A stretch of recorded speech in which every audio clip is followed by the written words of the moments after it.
Allez. Ok. Bonjour très chers frères. Aujourd'hui, je vais vous parler d'un sujet important. Je veux qu'on parle un peu, on pense un peu aux âmes spirituelles. Généralement, nous parlons des âmes spirituelles que lorsque nous sommes dans les moments de prière, que les gens se disent nous allons nous habiller des âmes spirituelles, mais les gens utilisent ces thèmes sans vraiment comprendre les profondeurs. Aujourd'hui, je vais vous parler juste d'une âme, le casque du salut.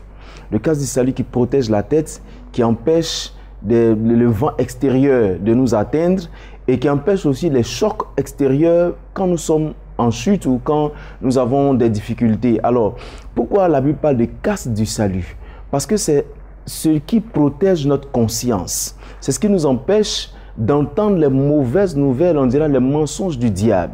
Malheureusement, aujourd'hui, les chrétiens n'est pas forts spirituellement parce qu'ils consomment beaucoup plus de mensonges du diable qu'ils n'enregistrent les vérités de Dieu. Et voyez-vous, malheureusement, les gens ne comprennent pas pourquoi Paul a dit à Timothée, je veux que tu serves Dieu en toute conscience, dans une bonne conscience. La conscience, c'est le centre de notre croyance. C'est là-bas que sont enregistrées toutes nos croyances, tout ce que nous espérons, nous pensons être juste. Et la Bible dit dans Romains chapitre 12, verset 2, il dit « Soyez transformés par le renouvellement de votre mentalité ».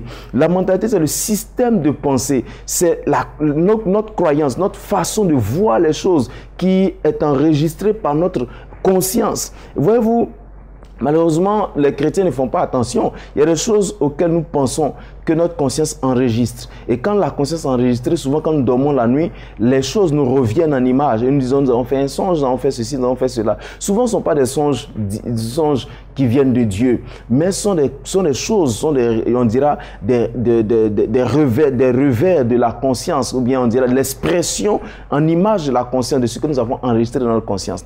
Alors, qu'est-ce que nous devons faire en face de cette situation pour pouvoir porter cette âme? Premièrement, connaître la vérité de Dieu en ce qui nous concerne, en ce qui concerne notre personnalité, notre appartenance à Dieu, notre liberté en Christ, comme je l'ai dit une fois ici sur ce plateau, et faire sanctifier notre pensée en injectant dans notre pensée les meilleures choses possibles. La foi, c'est ce qui, la foi, on dit la foi vient de ce qu'on entend, et ce qu'on entend vient de la parole de Christ. Alors il faut que, pour que notre conscience soit purifiée, il faut que nous ayons la pensée de Dieu, il faut que nous puissions comprendre, accepter la vérité de Dieu pour pouvoir rejeter le mensonge du diable. Ce que nous n'apprenons pas à une personne, c'est le mal. Alors nous devons faire un effort pour que ce mal-là puisse quitter notre conscience, pour en fait que nous puissions enregistrer chaque jour ce qui est bien. Notre conscience doit être protégée par le casque du salut. On dit le casque du salut parce qu'en réalité, c'est quand nous nous acceptons, nous arrivons à accepter dans notre conscience quelque chose que notre cœur fonctionne en fonction de ce que nous avons accepté. Alors, chers frères, nous voulons avoir des victoires, nous voulons grandir spirituellement, nous voulons remporter des combats extraordinaires et spirituellement avec Dieu. Il faut que nous puissions sanctifier notre conscience en acceptant la vérité de Dieu.